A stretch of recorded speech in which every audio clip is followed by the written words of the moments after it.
Ok. Ahora entrando a lo que es enfermedad actual, bueno, vamos a desglobarlo desde el 26 de abril hasta el 2 de mayo del 2019. Bueno, el 26 de abril de 2019 nos menciona que luego de un simulacro de sismo en el cual estuvo gritando, nota su voz ronca y hipofónica. Esto nos quiere decir que hubo una disminución en la intensidad o el volumen de la voz, ¿no? Lo cual persistió, pero la paciente no le dio importancia. Para el día 27 de abril del 2019, la paciente presenta por la noche dificultad para cenar y menciona que se atora al tomar la sopa. El día 28, al levantarse, nota debilidad en ambos miembros superiores de manera simétrica. Esto quiere decir que la debilidad afecta a ambos, ¿no? A brazos, por ejemplo, de manera similar, sin predominar uno sobre el otro, lo cual nos menciona que principalmente es la flexión de hombros y vencía la gravedad. A esto lo que nos quiere decir es que a pesar de la debilidad que ya presentaba la paciente, aún podía levantar los brazos contra la fuerza de la gravedad, aunque con un poca dificultad, ¿no? También nos menciona que acudió al centro de salud de Mala. Aquí llegó caminando. Bueno, a pesar de la debilidad, llegó caminando y le dieron sintomáticos, ¿no? Aquí, bueno, se refiere a que le administraron medicamentos para aliviar sus síntomas, ¿no? Y es dada de alta ese mismo día. Ahora, para el día siguiente, el día 29 de abril del 2019, muestra un empeoramiento de debilidad de miembros superiores y acá también inicia debilidad en miembros inferiores, que principalmente le dificultaba para subir las escaleras, ¿no? Un dato muy importante. Que también progresa en 2 días, lo cual también dificultando la bipedestación. Esto nos quiere decir que la paciente tuvo problemas para mantenerse de pie, ¿no? Lo cual ya es un signo de debilidad muscular y una posible afectación neurológica.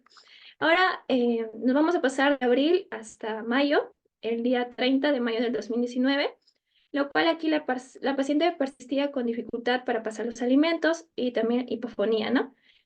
Existe un empeoramiento en la fuerza muscular en miembros superiores, lo cual nos da un ejemplo que se le cae la taza.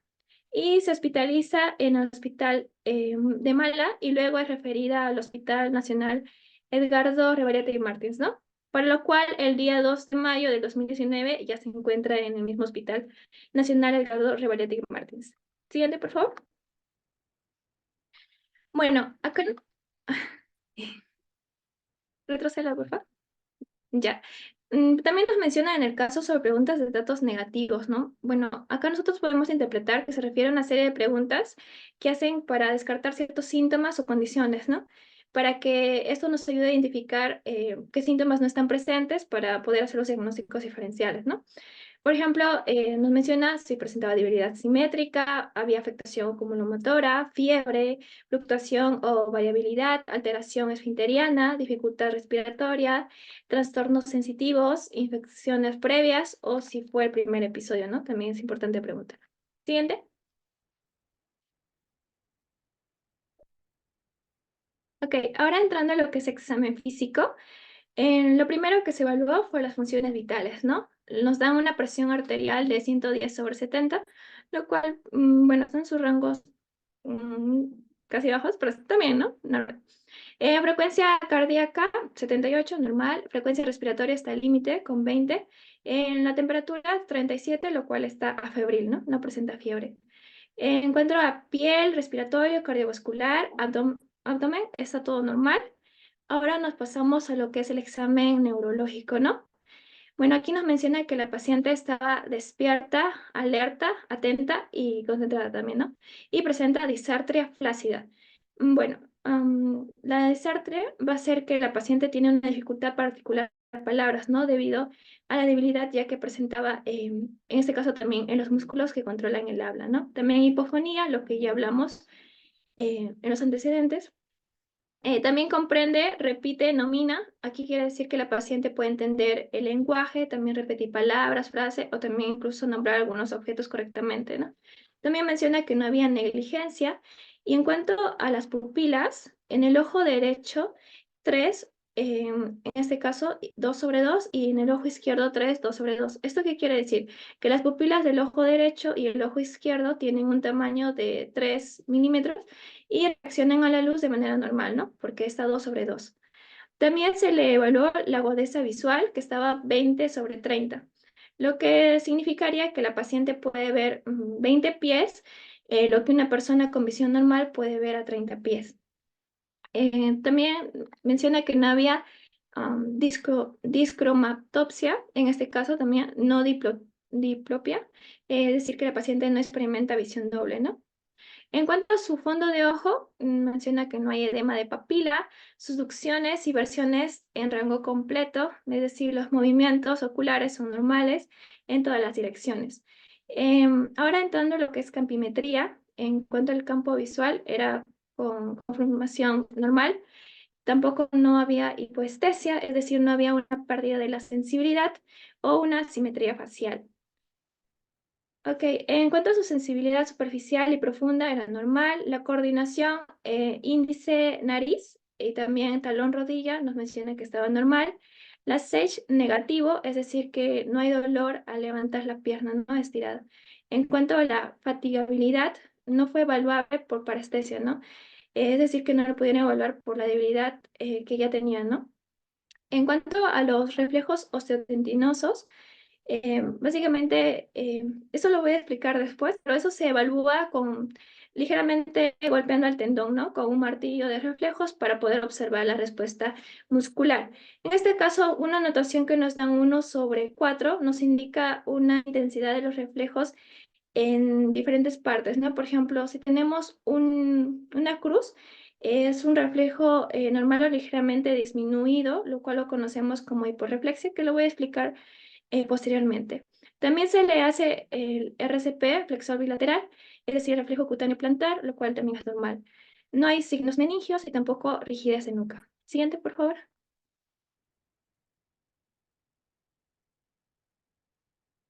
Ok, entrando ahora a lo que es el dibujito del examen neurológico que les mencionaba. Bueno, nos dan dos. Este es el primero, lo cual nosotros hemos interpretado y lo hemos evaluado de acuerdo a la fuerza muscular mediante la escala de MRC, ¿no? En este caso nos dan una puntuación motora, que es un puntaje y una respuesta. Si en caso nosotros tenemos 0, va a ser sin contracción. Si tenemos 1, va a ser parpadeo o rastro de contracción. 2, movimiento activo sin gravedad. 3, movimiento activo contra la gravedad. 4, va a haber un movimiento activo contra la gravedad y la resistencia. Y para 5 va a haber una potencia normal, ¿no? En este caso, viendo la imagen que nos proporciona, principalmente esto se va a limitar en grupos musculares, ¿no? Explorando los proximales y después para pasar a los distales. Y esto se va a hacer comparándonos entre sí para ver las extremidades contralaterales, ¿no? Por ejemplo, si evalúo el brazo derecho, también tengo que evaluar el brazo izquierdo de manera contralateral. Bueno, en la imagen se evalúa la fuerza básicamente y se anotan las puntuaciones, ¿no? Bueno, acá tenemos en la cabeza 3/5, ¿no? Es decir, que hay una fuerza moderada, lo cual nos indica que puede mover contra la gravedad, pero no contra la resistencia. Ahora pasando a lo que es brazos y hombros, en el izquierdo muestra 3/5, es decir, y en el derecho también nos da un mismo puntaje, lo cual nos significa que hay una fuerza moderada, puede mover contra la gravedad, pero no contra la resistencia. También en lo que es codos, en el izquierdo y el derecho nos dan 2/5, lo cual significa que hay un movimiento activo sin gravedad, pero no contra gravedad, ¿no? Lo cual las piernas, en lo que es caderas, en la izquierda y en la derecha, nos dan un valor de 3/5, lo cual significa que hay un movimiento activo sin gravedad, pero no contra la resistencia. Entrando a lo que es rodillas, en la izquierda hay 4/5, en la derecha también, lo cual nos indica que hay un movimiento activo contra gravedad y la resistencia, ¿no? Está presente. Ok, en cuanto a esta evaluación, lo que nos indica es que la paciente tiene fuerza muscular reducida en varias áreas, ¿no? Con valores que oscilan entre 2/5 y 4/5. A nivel proximal nos dan 3/5 y a nivel distal podemos ver 4/5, principalmente en los miembros inferiores, ¿no? Lo cual nos podría estar indicando una paresia predominio proximal. Y bueno, en los miembros superiores también nos dan a nivel proximal 2/5 y a nivel distal 3/5. Entonces aquí también vemos que hay una paresia de dominio proximal. Entonces, viendo que tanto miembros superiores y miembros inferiores están disminuidos, lo que podemos interpretar es que hay una cuadriparesia con predominio de los músculos mayormente proximales, ¿no? Siguiente, por favor.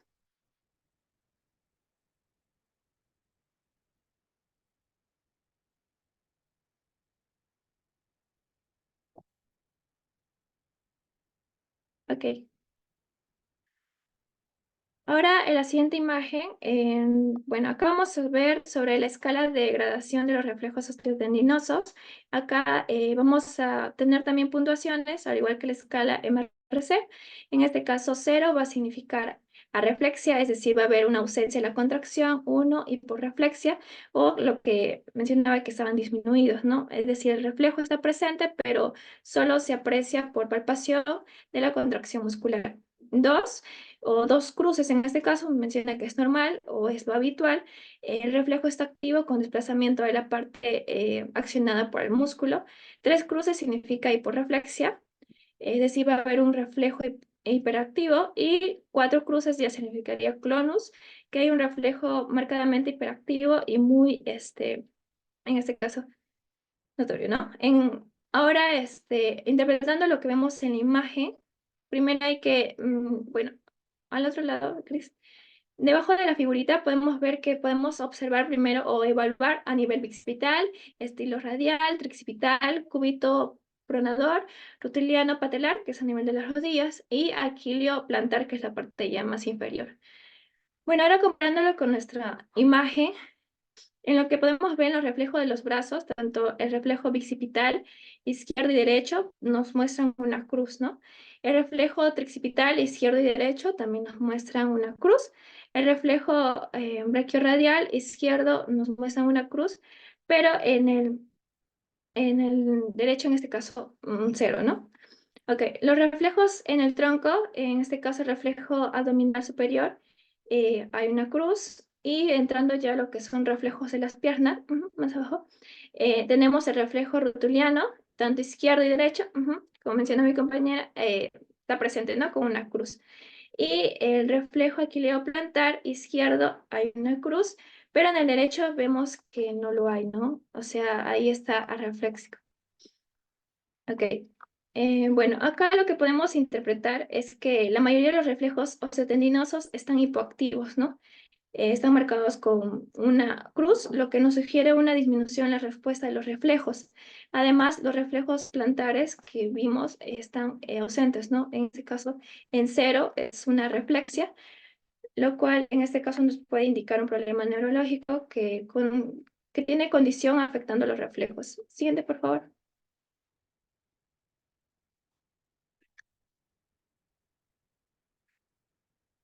Ok, ahora, bueno, ya un resumen de caso clínico de todo lo mencionado. Ya tenemos que el paciente es de 60 años, es diestra, procedente de Cañete, sin antecedentes relevantes y previamente autosuficiente para poder realizar sus actividades que hacen en la vida diaria, ¿no? Ingresa al 13A con un tiempo de enfermedad de 11 días. Su primer episodio inició de manera gradual en días, y su curso, en este caso, fue progresivo. No había fluctuación y estaba caracterizado por cuadriparesia hiporreflexica a predominio distal, ¿no? Lo que interpretamos en las imágenes. Y con síntomas vulvares, también había debilidad cervical sin alteración sensitiva ni trastorno esfinteriano. Siguiente, por favor. Le doy pase a mi compañera. Bueno, comenzando con los diagnósticos sindrómicos, nuestro primer diagnóstico es el síndrome de neurona motora inferior, ¿no? También conocido como LMN. Entonces, ¿cómo se caracteriza esto, ¿no? Va a ser clínicamente por atrofia muscular, debilidad y por reflexia, ¿no? Sin afectación al sensorial. Puede surgir a partir de los procesos de la enfermedad que afectan a las células de asta o el axón, ¿no? Y el motor o la mielina, ¿no? Que es circulante. También esta patología es de la unión neuronal en la que los trastornos musculares pueden simular a un trastorno del síndrome de la neurona motor inferior, ¿no? Entonces, esto va a formar un diagnóstico principal, ¿no? Para nuestro caso clínico. Entonces, ¿cómo se clasifica este síndrome? Va a ser, se clasifica en tres, que van a ser uno hereditario, esporádico, y el otro que es inmunodiados, ¿no? Entonces, en los inmunomediadas van a estar las neuronas de motora multifocal y la polineuropatía desminimizante inflamatoria crónica, ¿no? Que estos van a ser importantes. En las hereditarias vamos a tener varias genes que van a estar mutadas, ¿no? Entonces, ¿cómo es el mecanismo de este síndrome? Va a ser, ¿no?, que pueden surgir a partir de los procesos de las enfermedades que afectan, ya les había mencionado, a las células que van a ser en la asta anterior y o en la mielina, ¿no?, que va a ser circulante. Entonces, ¿qué es lo que encontramos en nuestro paciente? Principalmente vemos ahí los signos y síntomas que presentan este síndrome, ¿no? Que va a ser primero, va a ser la debilidad proximal de los brazos, que luego se pasa a las piernas, ¿no? Y también otros síntomas que podrían ser debilidad y atrofia, pierna, pie, es dificultad para subir las escaleras que presenta el paciente, también disfagia, ¿no? Eh, Siguiente. Como segundo síndrome tenemos síndrome vulvares, ¿no? Que estos se van a caracterizar principalmente por disfunción de los nervios de pares craneales que suelen, que salen del bulbo raquídeo, ¿no? Que es de la parte del tronco encefálico. Entonces, ¿qué síntomas vamos a encontrar aquí? Va a ser disartria flácida, hipofonía, disfagia y debilidad de los miembros superiores e inferiores. Los pares craneales que van a estar van a ser el noveno, el décimo, el onceavo y el doceavo, ¿no? En lo principal de aquí que es importante mencionar va a ser, ¿no?, las funciones del noveno par, que son sensación de la parte posterior de la lengua, el paladar, el blando y la faringe, ¿no? Que también pueden afectar un papel importante en la deglución y el reflejo también que podría ser nauseoso, pero en este paciente no refiere eso. También los síntomas asociados que serían la disfagia, ¿no? Y el reflejo, ¿qué es esto? No va a dificultar de pasar el alimento. Y luego tenemos la hipofonía, que va a ser débil, voz débil causada por afectación también del nervio vago, también conocido como par craneal 10. Y luego tenemos debilidad de los músculos de la lengua, que va a ser, va a dificultar también, ¿no? Lo cual afecta el habla, como la deglución, debido a las afectaciones del nervio hipogloso, también conocido como el par craneal 12, ¿no? Entonces, vamos a ver varios síndromes dentro de los síndromes vulvares, ¿no? Que va a ser síndrome medio vulvar anterior, que también conocido como Raynaud, que aquí prácticamente se caracteriza, ¿no?, por las parálisis troncular del hipogloso, ¿no?, del lado de la lesión. También aquí va a haber una desviación de la úvula, ¿no? Luego tenemos el síndrome medial, que aquí va a ser la parálisis homolateral de los músculos y de la lengua por desviación hacia el lado afectado, ¿no? O paralizado. Y por último tenemos el síndrome Warrenberg, que esto principalmente va a afectar, ¿no?, al lado lateral del bulbo. Siguiente. Luego tenemos el síndrome del brazo inestable, o también conocido como el síndrome de brazo mayal, o también conocido como síndrome de brazo lana, ¿no? Que esto es lo más importante que destaca de este síndrome, es la diplejía amiotrófica braquial, ¿no? Que se va a caracterizar por la debilidad y atrofia progresiva de las neuronas motoras inferiores que afectan predominantemente al brazo proximal, ¿no? Y luego también al brazo distal. Luego tenemos el síndrome de debilidad muscular, que más adelante ya mi compañera lo va a mencionar con mejor detalle. Entonces, ¿esto qué va a hacer? Va a afectarnos los cuatro extremidades, eh, al resultado a destrucción en la vía piramidal, ¿no? De los, ya, y luego vamos a tener la clasificación de eso, que va a ser lesiones medulares, que van a ser cervicales, que podría ser esto por trauma o enfermedades generales, o tumores o mioplas. Luego vamos a tener enfermedades neurológicas, que son las enfermedades motoras, que como son la esclerosis amiotróficas, o también conocido como ELA, que afecta a las motoneuronas superiores y inferiores, ¿no? Y luego tenemos también infecciones o enfermedades por inflamatorias que van a ser miolitis transversa, o también puede ser Guillain-Barré, que es una enfermedad autoinmune, ¿no? Que causa la debilidad ascendente, empezando por las extremidades inferiores y progresando hacia las superiores, ¿no? También va a haber antecedentes de cerebro, enfermedades de cerebrovasculares, que va a ser por infartos bilaterales o lesiones en el tronco encefálico, ¿no? O también va a haber trastornos de cerebelo, que indirectamente causando la cuadripadesia, ¿no? Y otros, como serían los tumores hemorrágicos y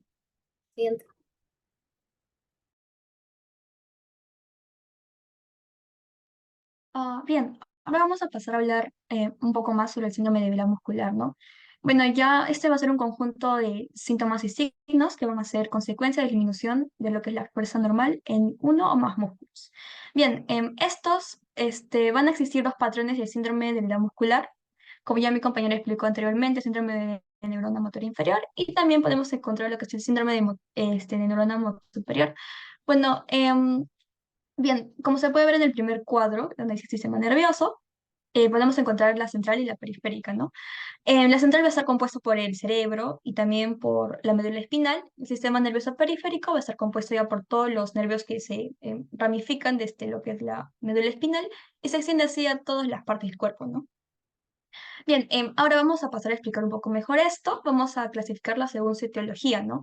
Como se puede ver en el cuadrito, en la parte izquierda, la primera causa va a ser es la neurológica, y en el caso del sistema nervioso central, podemos ver que las líneas de rojo con dirección descendente, las que están bajando, pertenecen a lo que es la vía córtico-espinal o el sistema piramidal. Y la afección puede ser tanto lo que es en el soma, en la primera motoneurona, como también en el recorrido de su axón hasta el asta anterior de la médula espinal, ¿no? Ya, también existe una de decusación piramidal, es decir, un cambio en el lado de las fibras a nivel de la médula oblongada, ¿no? Y por lo tanto, si es que la afección es antes de la decusación, la manifestación será contralateral, como se puede observar. Y si es que es por debajo de la decusación, la manifestación será ipsilateral. Bueno, por el contrario, ya para entender lo que es la afección del sistema nervioso periférico, que está al costado, debemos centrarnos en lo que es la segunda motoneurona de color verde en la figura.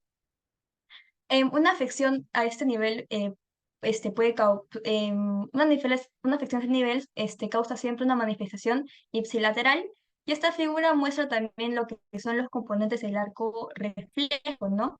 Lo cual va a ser importante reconocer en dos aspectos.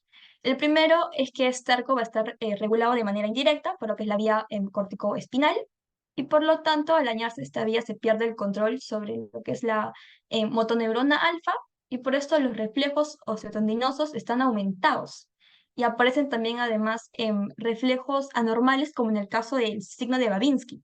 Y por el contrario, ya si es que hay una lesión en la segunda motoneurona, puede causar lo que es la disminución o la ausencia de los reflejos, como ya explicó mi compañera, y también como se ve en el caso, obviamente. Pues, irte al otro cuadro, por favor. Al de abajo, al de abajo. Un poco más. Ya, bien, como ya expliqué, acá estamos el sistema nervioso central y también el periférico, ¿no? Si es que la ubicación en el sistema de la lesión es en la primera motoneurona, la distribución va a ser más distal, también puede ser regional, y no va a haber una atrofia muscular. También las fasciculaciones van a ser ausentes, el tono de muscular va a ser espástico, ¿no? Los reflejos también van a estar aumentados. También podría haber clonus. Y el hallazgo, como ya expliqué, se puede encontrar lo que es el signo de Babinski. Acá podemos encontrar enfermedades cerebrovasculares, esclerosis múltiples, también tumores. Por otro lado, ya lo que vendría a ser la lesión en la segunda motoneurona, la distribución va a ser más distal o segmental, ¿no? Y también la atrofia muscular va a ser más severa, las fasciculaciones van a estar presentes. Em, También acá podemos encontrar que los reflejos están disminuidos. Y también acá no encontramos el signo de Babinski. Acá podemos encontrar, por ejemplo, lo que es la polineuropatía por diabetes mellitus, también por alcohol, o también la neuropatía del atrapamiento, ¿no? Bueno, también podemos encontrar otros que son como las neuromusculares, que acá ya va a estar en la placa neuromuscular, la distribución va a ser más variable, también las fasciculaciones van a estar ausentes, y también podemos encontrar hallazgos como, por ejemplo, en lo que son las dosis o también las diplopías. Acá podemos encontrar, por ejemplo, lo que son las miastenias graves, o también enfermedad de Lambert-Eaton. También en las musculares ya vendrían a ser más ubicadas en lo que son músculos esqueléticos, la distribución va a ser más proximal, y también la atrofia va a ser más leve o moderada, ¿no? O también podría ser tardía. En las fasciculaciones van a estar ausentes, tono muscular normal o disminuido, también los reflejos osteoteninosos normales o disminuidos. Y acá podemos encontrarlos en lo que son miopatías por drogas o también las enfermedades tiroideas. Y por último también tenemos a lo que son las psicógenas. Bueno, acá no va a haber una lesión orgánica, y distribución va a ser variable, ¿no? Las fasciculaciones van a ser ausentes y también tono muscular va a ser normal y los reflejos también van a ser normales. Siguiente diapositiva, por favor. Daniela, queda menos de un minuto. Mejor que el doctor envíe el otro, el link Sí, esa el parte le audio. toca a Davis. Ujú. Doctor, ¿puede enviarnos por favor el audio? Yo.